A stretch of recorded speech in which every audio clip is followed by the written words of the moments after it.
إن الحمد لله نحمده ونستعينه ونستغفره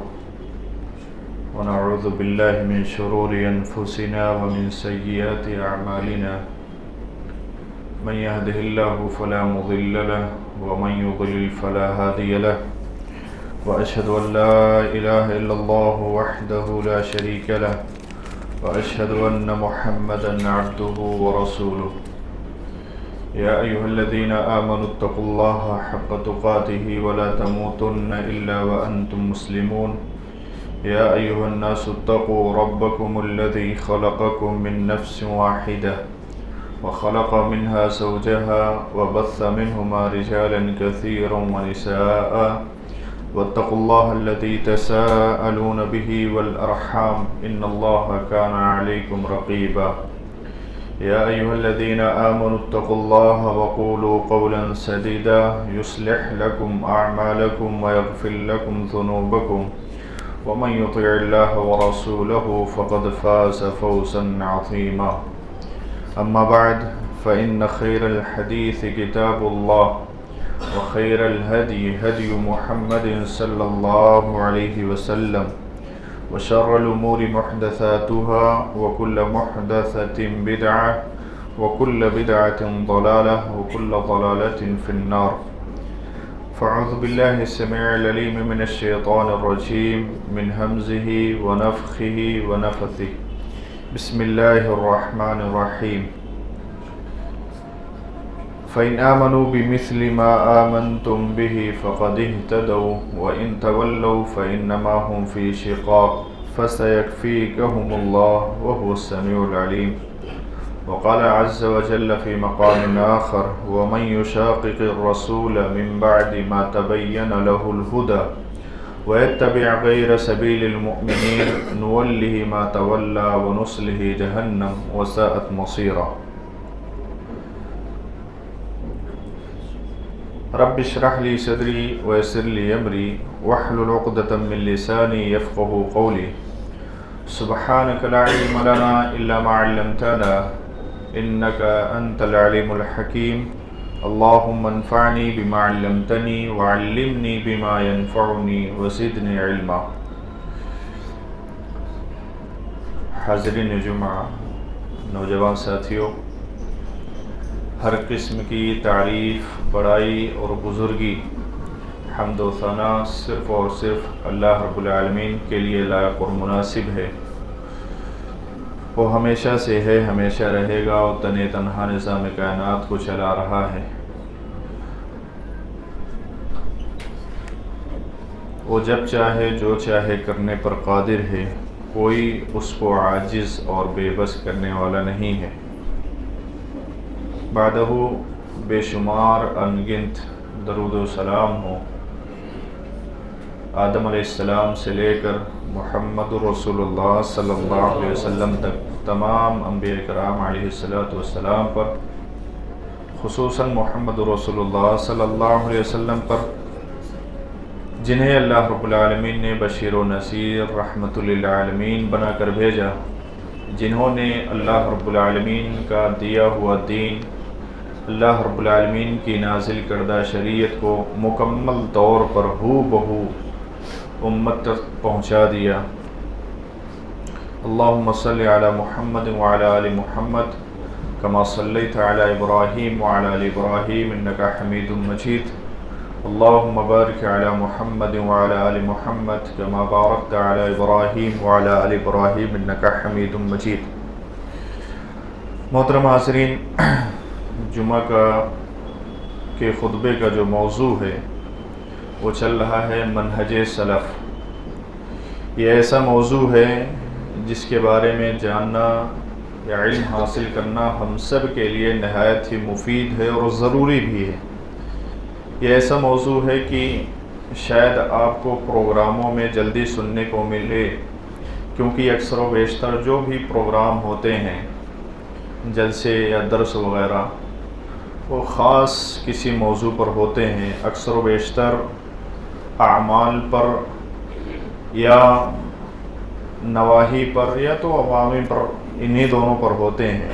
یعنی ان تمام موضوع کو لیا جاتا ہے جس میں کسی کام کرنے کا اللہ رب العالمین نے حکم دیا ہوتا ہے، نماز، روزہ، حج، زکوٰۃ وغیرہ وغیرہ، یا کبھی ایسا موضوع ہوتا ہے منکرات پر، جن کاموں سے اللہ رب العالمین نے روکا ہے ان پر کوئی موضوع ہوتا ہے کہ حرام نہ کھائیں، حرام کھانے کے نقصانات کیا ہیں، گالی گلوچ نہ دیں، ظلم نہ کریں وغیرہ وغیرہ، جن سے روکا گیا ہے۔ اکثر و بیشتر جلسوں میں یہی سب موضوع ہوا کرتے ہیں۔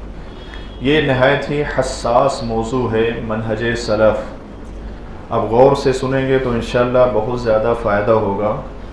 لیکن اپنے دماغ کو کہیں اور لگا کر سو جائیں گے تو کوئی فائدہ نہیں ہوگا۔ جمعہ کا خطبہ سننا یہ عبادت ہے، اور سو جائیں گے تو عبادت سے محروم ہو جائیں گے، یا اپنے ذہنوں کو کہیں اور لگائے ہوئے صرف بیٹھے رہیں گے، جمع حاضر واحد غائب، یعنی پورا جسم آپ کا یہاں ہوگا، دماغ کہیں اور ہوگا، پھر بھی کوئی فائدہ ہونے والا نہیں ہے۔ تو غور سے سنیں، انشاءاللہ زبردست آپ کا علمی اضافہ ہوگا، کیونکہ ہم سب کی اب یہ عمر نہیں رہی کہ کہیں مدرسے میں جا کے ہم کچھ سیکھیں۔ جو کچھ ہمیں سیکھنا ہوتا ہے ہفتہ واری اسی پروگرام میں سیکھتے ہیں، یا کہیں درس ہو گیا، جلسہ ہو گیا، وہاں اگر حاضر ہوئے تو ہم سب اس سے فائدہ اٹھا سکتے ہیں۔ لیکن جمعہ میں تو ہماری حاضری لازمی ہوتی ہے۔ ہو سکتا ہے کہ کہیں جلسہ ہو، درس ہو، کسی خطیب کا خطاب ہو تو ہم نہ پہنچ پائیں اپنی مصروفیت مشغولیت کی وجہ سے، لیکن جمعہ کے خطبے کے لیے کتنی بھی مصروفیت ہو ہمیں وقت نکالنا ہے، کیونکہ یہ ایک عبادت ہے، عبادت سے ہم دور نہیں رہتے۔ بہرحال پچھلے خطبہ جمعہ میں ہم نے آپ کو بتایا تھا کہ منہج سلف کسے کہتے ہیں، منہج کا کیا معنی ہے، سلف کا کیا معنی ہے، اور ہم نے آپ کو غالباً بتایا تھا کہ سلف سے مراد سب سے پہلے صحابہ کرام ہیں، پھر تابعین ہیں، پھر تبع تابعین ہیں۔ منہج کا معنی ہوتا ہے راستہ کا، طریقہ کا۔ منہج سلف کا مطلب یہ ہوا کہ صحابہ کا طریقہ، صحابہ کا منہج، صحابہ کی سوجھ بوجھ، صحابہ جس راستے پر تھے اسی راستے پر چلنا، یا تابعین تبع تابعین کے نقش قدم پر چلنا، یہ منہج سلف کا مطلب ہوا۔ اور ہم نے خلاصہ یہ بھی کیا تھا کہ ہر مسلک والا اپنے سے پہلے گزر جانے علماء کو، جو ان سے پہلے گزر چکے علماء، ان کو سلف کہتے ہیں، ان کو اپنا اسلاف کہتے ہیں۔ لیکن شریعت میں جن اسلاف کے نقش قدم پر چلنے کا حکم ہے، منہج سلف کو جہاں اختیار کرنے کا اللہ اور اس کے رسول نے حکم دیا ہے، وہ اپنے اپنے مسلک کے علماء کو نہیں دیا گیا۔ منہج سلف سے مراد صحابہ کرام ہیں، تابعین ہیں، تبع تابعین ہیں، یا ان کے بعد آنے والے او علماء جو دین کے راستے پر، دین پر ویسے ہی چلے جیسے یہ تینوں ہستیاں یا ان تینوں دور کے مسلمان چلے، وہ بھی سلف میں آتے ہیں۔ لیکن صحابہ کرام، تابعین، تبع تابعین کے نقش قدم پر نہ چلتے ہوئے کوئی کتنا بڑا بھی عالم ہو، اپنے وقت کا، اپنے دور کا سب سے بڑا محقق ہو، مفسر ہو، محدث ہو، محقق ہو، کچھ بھی ہو، اگر صحابہ کرام سے دین کے معاملے میں اختلاف کرتا ہے اور ان کے نقش قدم سے الگ اپنا کوئی راستہ چنتا ہے تو سلف کے جو ان کی تعریف ہے سلف کی، اس سے خارج ہو جاتا ہے۔ اور اس پر بھی غالباً ہم نے قرآن کریم کی آیت پیش کی تھی کہ والسابقون الاولون من المہاجرین والانصار والذین اتبعوہم باحسان،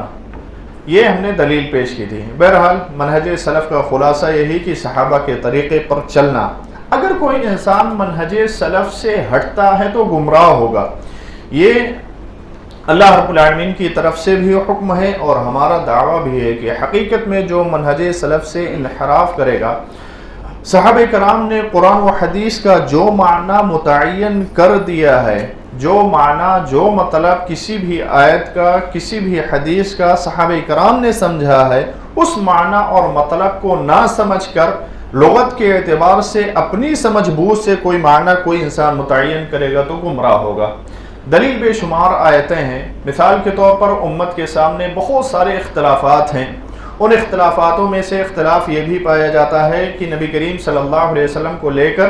امت میں ایک بڑا طبقہ ہے جو یہ کہتا ہے کہ نبی کریم صلی اللہ علیہ وسلم نور سے تھے، اللہ کے نور کا ٹکڑا تھے، اللہ کے نور کا حصہ تھے، یا یہ بھی دعویٰ کیا جاتا ہے کہ اللہ رب العالمین نے نبی کریم صلی اللہ علیہ وسلم کو دنیا کو پیدا کرنے سے پہلے ہی پیدا کیا تھا، یا یہ کہا جاتا ہے کہ دنیا کو اللہ رب العالمین نے نبی ہی کے لیے بنایا ہے، نبی کو نہ بھیجنا ہوتا تو اللہ رب العالمین دنیا نہیں بناتا، یہ تمام چیزیں اللہ رب العالمین نہیں بناتا۔ یہ ایک مسلک کے لوگوں کا باقاعدہ دعویٰ ہے، اور اس پر قرآن کریم کی آیتیں بھی پیش کی جاتی ہیں۔ مثال کے طور پر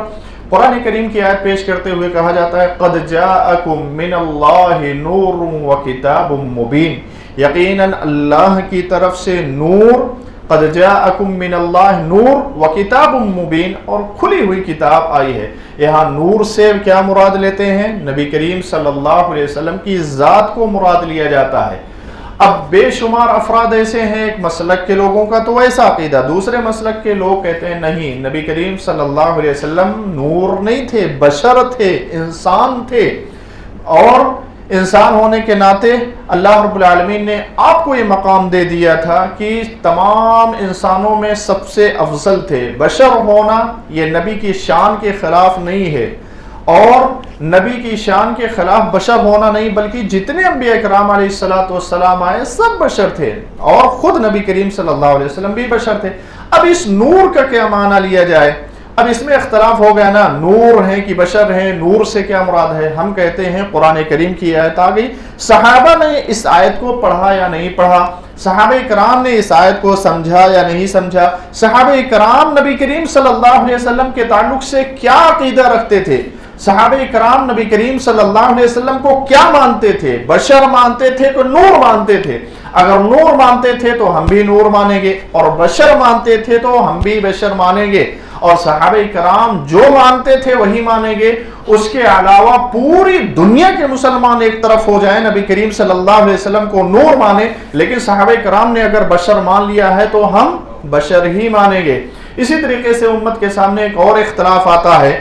کہا یہ جاتا ہے کہ دیکھو دین کے معاملے میں، دین کو سمجھنے میں، دین کے مطابق عمل کرنے میں کسی نہ کسی ایک امام کو متعین کر لیا جائے اور انہی کی تقلید کی جائے، اور جو کہہ دیں وہی فائنل، اور کوئی انسان کسی ایک امام کی تقلید کرنے لگا تو کسی دوسرے اماموں کی باتوں کو تسلیم نہ کرے، اگر وہ مان لیتا ہے تو حقیقت میں وہ گمراہ ہے۔ کسی ایک امام کی تقلید ضروری ہے، ہم کہتے ہیں کہ نہیں یہ حرام ہے، ناجائز ہے، کسی بھی ایک امام کو متعین کر لینا، پھر اسی کی تقلید پہ چل بسنا اور پوری زندگی شریعت کو جو کہتے ہیں اسی کے مطابق عمل کرتے رہنا، یہ جائز نہیں، درست نہیں۔ اب دونوں طرف سے لوگ اپنے دلائل پیش کرتے ہیں، دلیل پیش کی جاتی ہے فَاسْأَلُوا أَهْلَ الذِّكْرِ إِن كُنتُمْ لَا تَعْلَمُونَ، کہ اہل علم سے پوچھ لو اگر تم نہیں جانتے ہو۔ تو دین کے معاملے میں اہل علم سے مراد، اب لوگ اپنے حساب سے جس امام کو مانے اپنے حساب سے وہ مراد لیتے ہیں، ہم کہتے ہیں نہیں، آپ اپنی طرف سے اس کا معنی اور مطلب نہ متعین کرو۔ صحابہ کرام نے اس آیت کو پڑھا، سمجھا، اللہ کے نبی صلی اللہ علیہ وسلم پر آیت نازل ہوئی، نبی کریم صلی اللہ علیہ وسلم نے اس آیت کا کیا مطلب لوگوں کو سمجھایا ہے، صحابہ کرام نے کیا سمجھا ہے، وہی آپ بھی سمجھو، ان سے آگے نہ بڑھو، اپنی طرف سے معنی متعین نہ کرو۔ صحابہ کرام کی سمجھ، صحابہ کرام کا فہم یا سلف کی سمجھ اور فہم کیوں ضروری ہے، آپ ان آیتوں کو پڑھیں اور اس کے معنی متعین کرنے میں لوگوں نے کہاں کہاں غلطیاں کی ہیں۔ اگر واقعی میں منہج سلف کو اپنا لیتے تو سارے اختلافات نہ ہوتے۔ اسی طریقے سے امت کے سامنے ایک اور مسئلہ آتا ہے، بہت سارے مسئلے میں اختلاف ہے، میں مثال کے طور پر 2-4 مسئلے آپ کے سامنے رکھتا ہوں۔ امت کے سامنے ایک اختلاف یہ آتا ہے، بے شمار ہمارے مسلم بھائی ہیں، ان کا یہ کہنا ہے، ان کی سوچ یا عقیدہ یہ ہے کہ اللہ رب العالمین سے آپ اپنی کوئی فریاد رکھنا چاہتے ہیں، اللہ رب العالمین سے کچھ مانگنا چاہتے ہیں، کچھ حاصل کرنا چاہتے ہیں، اپنے گناہوں کی بخشش چاہتے ہیں، تو جیسے جج کے پاس جانا ہوتا ہے، آپ کو بیچ میں وکیلوں کی ضرورت پڑتی ہے، ایسے اللہ کے پاس جانے کے لیے ولیوں کی ضرورت لازمی ہے، ضروری ہے، اور اس کے لیے دلائل دیے جاتے ہیں، یا ایھا الذین آمنوا اتقوا اللہ وابتغوا الیہ الوسیلہ وجاہدوا فی سبیلہ، اور دوسرے طریقے سے لوگوں کو سمجھایا جاتا ہے۔ ہم یہ کہتے ہیں کہ بالکل اگر آپ حق پر ہیں، آپ سچے ہیں، تو قرآن کریم کی اس آیت کو آپ زمانے نزول نبی کریم صلی اللہ علیہ وسلم کے زمانے میں لے جائیے اور وہاں سے دیکھیے کہ جب یہ آیت کریمہ نازل ہوئی، کیا صحابہ کرام اس وقت کی ہستی اور قیامت تک رہنے والی سب سے بڑی ہستی نبی کریم صلی اللہ علیہ وسلم کی موجود تھی، صحابہ کرام کو پریشانی آئی، مصیبت آئی، اور ہر قسم کی وہ تمام مصیبتیں پریشانیاں آئی جو ہمارے دور کے لوگوں کو آتی ہیں، کیا صحابہ کرام نے نبی کریم صلی اللہ علیہ وسلم کے وسیلے سے اللہ کو پکارا؟ کیا صحابہ کرام کے بعد تابعین نے صحابہ کرام کے وسیلے سے، اللہ کے نبی کے وسیلے سے اللہ کو پکارا وغیرہ وغیرہ؟ اگر ہم صحابہ کرام کے منہج کو، صحابہ کرام کے فہم کو، صحابہ کرام کی سمجھ کو، صحابہ کرام نے قرآن کریم سے جو معنی مطلب لیا، اگر اس کو لیں گے تو حقیقت یہ ہے کہ ہم حق پر ہو جائیں گے، ہم ہدایت یافتہ ہو جائیں گے، ہم گمراہی سے بچ جائیں گے اور صراط مستقیم پر چلیں گے۔ لیکن جہاں اپنے اپنے اماموں یا اپنے اپنے مولویوں، درویشوں یا جن کو ہم نے بڑا مان لیا ان کے معنی مطلب کو لیں گے تو ظاہر سی بات ہے ہر انسان اپنے اپنے مطلب کی لے گا، اور قرآن کریم کی آیتوں کو اور حدیث کو اپنے مطلب کی لینے کی وجہ سے گویا کہ وہ دین کو بدل ڈال رہا ہے، اور لوگ بدل بھی رہے ہیں۔ یہی وجہ ہے کہ صحابہ کرام کے فہم کو نہ لینے کی وجہ سے آج امت میں بے شمار اختلافات ہیں۔ اسی طریقے سے ابھی یہ محرم کے بعد یہ سفر چالو ہوا، 1-2 مہینے کے بعد جہاں ربیع الاول کا مہینہ آئے گا، پھر اللہ کے نبی صلی اللہ علیہ وسلم کی پیدائش کے دن کو لے کر بے شمار لوگ میدان میں آئیں گے اور قرآن کریم کی نئی نئی آیتوں کو اپنے مطلب سے، قرآن کریم کی آیتوں کو نکال کے لائیں گے، احادیث رسول کو نکال کے لائیں گے اور کہیں گے دیکھیے قرآن سے ثابت ہے، احادیث سے ثابت ہے، اللہ رب العالمین خود کہتا ہے وَأَمَّا بِنِعْمَةِ رَبِّكَ فَحَدِّثْ، لہٰذا اپنے رب کی نعمتوں کا خوب خوب چرچا کرو۔ تو اللہ کے نبی صلی اللہ علیہ وسلم سے بڑی نعمت کیا ہو سکتی ہے؟ لہٰذا نبی کریم صلی اللہ علیہ وسلم جیسی شخصیت ہمیں نعمت کے طور پر ملی، اور اس کا چرچا یہ ہے کہ ہم جشن منائیں۔ ہم یہ کہتے ہیں کہ جو قرآن کریم کی آیت آپ پڑھ رہے ہیں یہ اللہ کے نبی صلی اللہ علیہ وسلم پر نازل ہوئی، صحابہ کرام نے پڑھا، اگر اس سے یہی مراد ہے کہ جشن عید میلاد النبی منانا چاہیے تو صحابہ کرام نے کتنی بار منایا؟ اللہ کے نبی صلی اللہ علیہ وسلم کے دور میں صحابہ زندہ تھے، نبی صلی اللہ علیہ وسلم کے انتقال کے بعد بھی بہت سالوں تک صحابہ تھے، ان کے بعد تابعین تھے، تبع تابعین تھے، ائمہ آئے، محدثین، مفسرین، کسی نے نہیں منایا۔ تو آپ اس آیت سے کیوں اپنی طرف سے مطلب نکال رہے ہیں جو صحابہ کرام نے نہیں سمجھا؟ آپ کیوں سمجھ رہے ہیں؟ آپ سمجھ رہے ہیں تو دین میں نئی چیز داخل ہو رہی ہے۔ اگر آپ وہی معنی مراد لیتے جو صحابہ کرام نے لیا تھا تو یہ خرافات، یہ بدعات، یہ دین میں نئی چیز داخل نہیں ہوتی۔ تو صحابہ کرام کی فہم، صحابہ کرام کی سمجھ، صحابہ کرام نے قرآن و حدیث سے جو مطلب لیا وہی لینا بہت زیادہ ضروری ہے۔ منہج سلف اس لیے بھی ضروری ہے کہ صحابہ کرام کے بارے میں اللہ رب العالمین نے گارنٹی لی ہے اور اللہ رب العالمین نے حکم دیا ہے۔ وہ آیت کریمہ اللہ رب العالمین نے ارشاد فرمایا فَإِنْ آمَنُوا بِمِثْلِ مَا آمَنْتُمْ بِهِ فَقَدْ اهْتَدَوْا، ویسے ہی ایمان اگر وہ لوگ لائیں جیسے صحابہ تم لائے ہو تب ہدایت یافتہ ہوں گے۔ وَإِن تَوَلَّوْا فَإِنَّمَا هُمْ فِي شِقَاقٍ، اگر واقعی میں پورے امت مسلمہ ایک پلیٹ فارم پر جمع ہونا چاہتی ہے، ایک ہی عقیدے پر، ایک ہی دین کے معاملے میں، ایک ہی پلیٹ فارم پر چلنے پر واقعی میں اس کی کوئی چاہت رکھتا ہے، کوئی آرزو تمنا رکھتا ہے، تو اس کو چاہیے کہ صحابہ کرام کے فہم کو لے، منہج سلف پر چلے، تب تو اتفاق ہو سکتا ہے۔ اگر یہ نہیں کریں گے تو اللہ خود کہتا ہے وَإِن تَوَلَّوْا فَإِنَّمَا هُمْ فِي شِقَاقٍ، اگر یہ منہ موڑ لیں گے، صحابہ کرام کے جیسا ایمان نہیں لائیں گے، صحابہ کرام کے نقش قدم پر میں کہتا ہوں کوئی نہیں چلے گا، قرآن و حدیث کو سمجھنے میں صحابہ کرام کی فہم کو نہیں لے گا اور اپنی طرف سے مطلب نکالے گا، تو اللہ رب العالمین نے سچ کہا وَإِن تَوَلَّوْا، اگر یہ منہ پھیر لیں فَإِنَّمَا هُمْ فِي شِقَاقٍ، پھر اختلافات میں پڑ جائیں گے، پھر یہ اختلافات میں پڑ جائیں گے۔ فَسَيَكْفِيكَهُمُ اللَّهُ وَهُوَ السَّمِيعُ الْعَلِيمُ، اللہ ان کے لیے کافی ہے اور اللہ سننے جاننے والا ہے۔ اور اللہ رب العالمین نے دوسری جگہ کہا وَمَن يُشَاقِقِ الرَّسُولَ مِن بَعْدِ مَا تَبَيَّنَ لَهُ الْهُدَى، ہدایت کے واضح ہو جانے کے بعد جو رسول کی مخالفت کرے، رسول سے بحث کرے، اور وَيَتَّبِعْ غَيْرَ سَبِيلِ الْمُؤْمِنِينَ، مومنوں کے راستوں کو چھوڑ کر کوئی اور راستہ اپنائے۔ یہ قرآن کریم کی آیت نازل ہوئی تو اس وقت کون تھا مومن؟ ظاہر سی بات ہے اللہ کے نبی صلی اللہ علیہ وسلم کے شاگرد صحابہ کرام موجود تھے۔ اللہ رب العالمین نے ان کو بھی داخل کیا ہے کہ جیسے یہ چلتے ہیں ویسے چلنا پڑے گا، اگر ایسا نہیں چلیں گے وَيَتَّبِعْ غَيْرَ سَبِيلِ الْمُؤْمِنِينَ، ان کے چلنے کے علاوہ کوئی اور راستہ چن لیں گے، نُوَلِّهِ مَا تَوَلَّى، اللہ کہتا ہے ہم ڈھیل دے دیں گے، جانے دیں گے،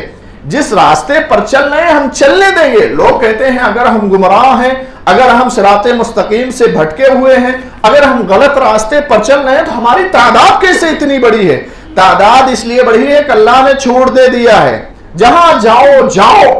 آخر میں کیا ہوگا؟ نُصْلِهِ جہنم، جہنم میں پھینک دیں گے، وساط مصیرہ، برا ٹھکانہ ہے۔ تو صحابہ کرام کی سمجھ، صحابہ کرام کی فہم سلف، منہج سلف ضروری ہے۔ اگر کوئی اس سے منہ موڑے گا تو اللہ رب العالمین کہتا ہے ہم چلنے دیں گے، چلنے دیں گے، مر کے ہمارے پاس آئے گا، جہنم میں ہم پھینک دیں گے، برا ٹھکانہ ہے۔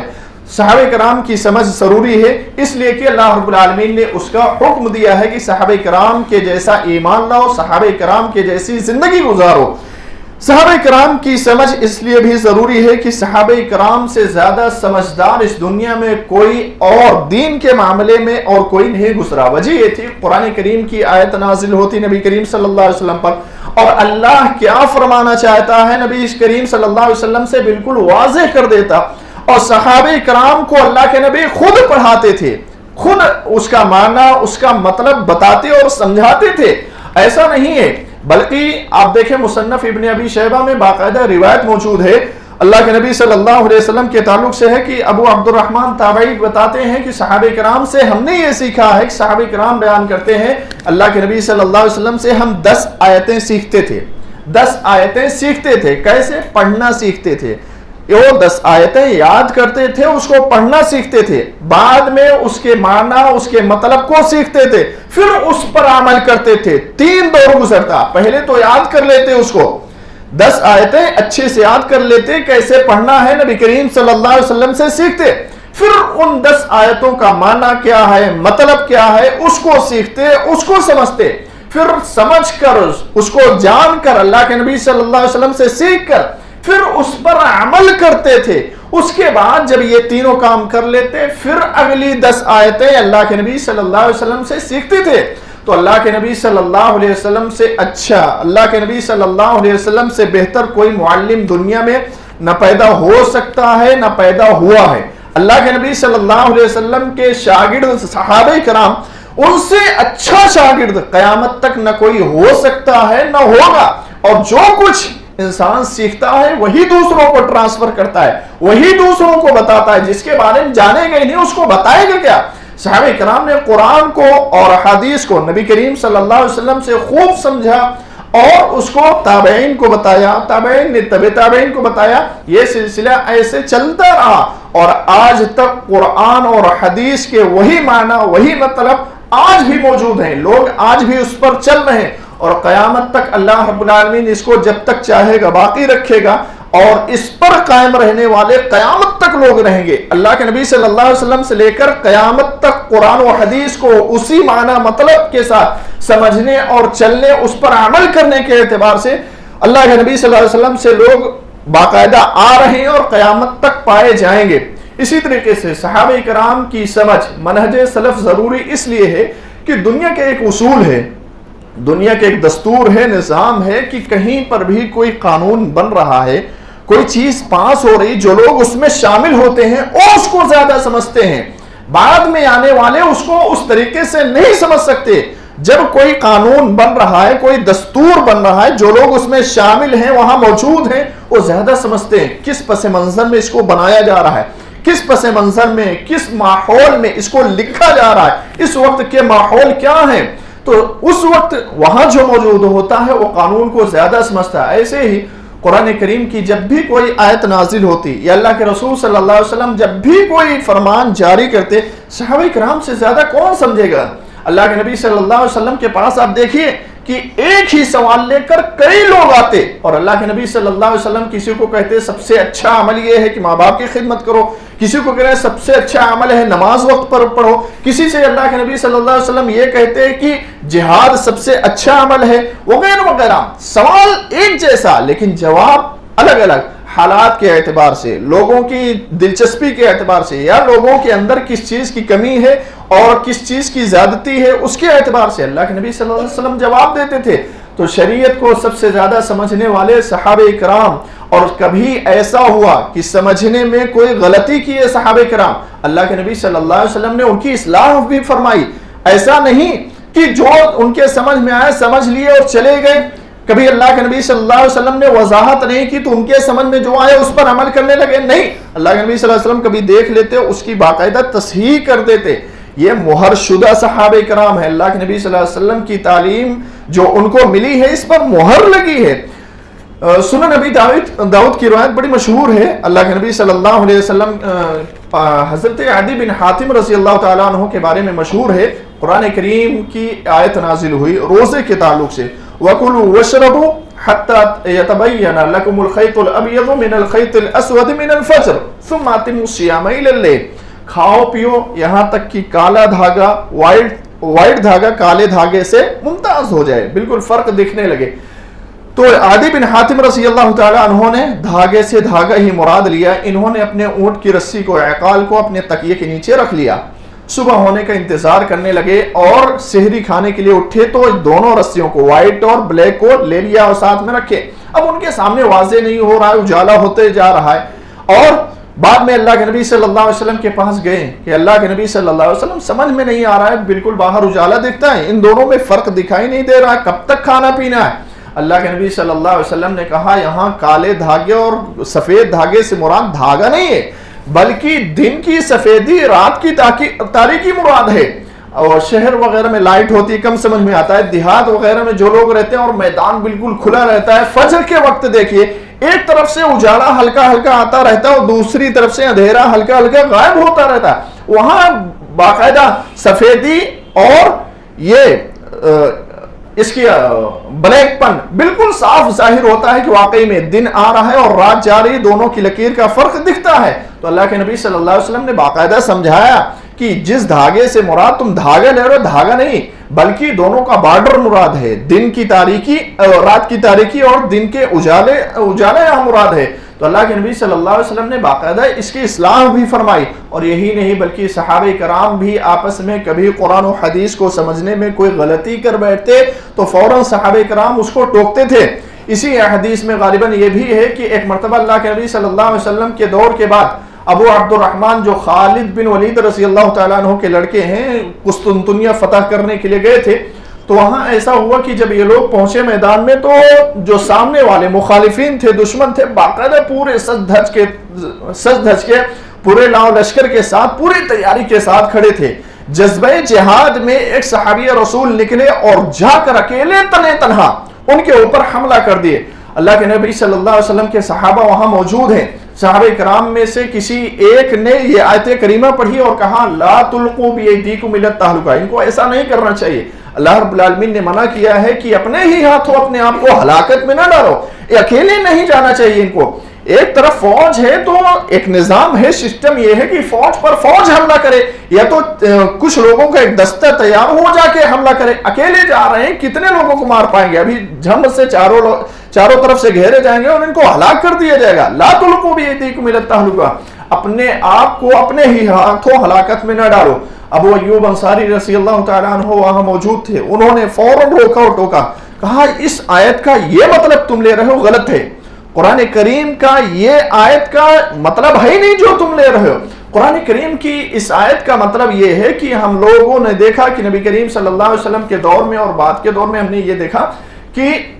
نبی کریم صلی اللہ علیہ وسلم کے زمانے میں بہت زیادہ فتوحات ہوئی. مسلمان جہاں بھی جاتے اکثر و بیشتر فتح ہوتا تھا وہ ملک. اور ہم میں سے کچھ لوگوں کا یہ ذہن بن گیا کہ دیکھو اب امن و امان ہو گیا ہے، مسلمان اب آرام سے ہیں، کوئی تکلیف نہیں ہے، اب ہم پر حملہ کرنے کی کسی کے اندر جلدی جذبہ پیدا نہیں ہوتا. لوگ گھبرائے اور ڈر میں ہیں اور اللہ رب العالمین نے ہمیں مال غنیمت سے بھی نوازا ہے، لہٰذا ہم اپنے گھروں میں بال بچوں میں رہیں اور جہاد وغیرہ سے تھوڑا اپنے آپ کو کنارہ کش کر لیں تو کوئی حرج نہیں. تو اللہ رب العالمین نے قرآن کریم کی آیت نازل فرمائی کہ وَأَنفِقُوا فِي سَبِيلِ اللَّهِ، جو کچھ ہے گھر میں بیٹھ کے کھاؤ نہیں، اس کو اللہ کے راستے میں خرچ کرو اور جہاد نہ چھوڑو. جہاد چھوڑ کر اپنے آپ کو ہلاکت میں نہ ڈالو. وَلَا تُلْقُوا بِأَيْدِيكُمْ إِلَى التَّهْلُكَةِ، اس کا یہ مطلب ہے، یعنی یہ آیت جہاد پر ابھارتی ہے اور وہ انسان جذبہ جہاد میں لڑنے کے لیے گیا ہے اور آپ لوگ منع کر رہے ہو، تو منہج سلف بہت زیادہ ضروری ہے۔ صحابہ کرام کی سوچ،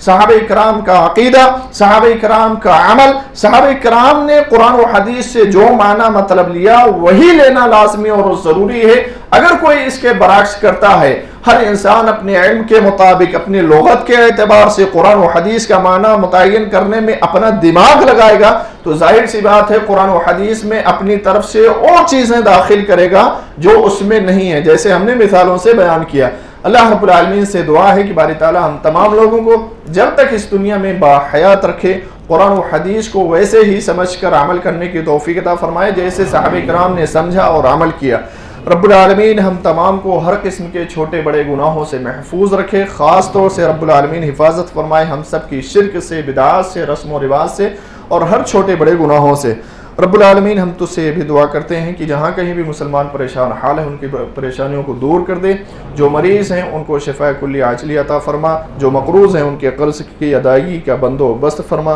جو غیر شادی شدہ ہیں اپنی عمر کو پہنچ چکے ہیں رب العالمین ان کے لیے مناسب رشتے کا جوڑا نصیب فرما۔ رب العالمین جو اس دنیا سے مومنین، موحدین، متقین جا چکے ہیں رب العالمین ان کی مغفرت فرما اور جنت الفردوس میں اعلی مقام عطا فرما۔ آمین۔ وآخر دعوانا الحمدللہ رب العالمین۔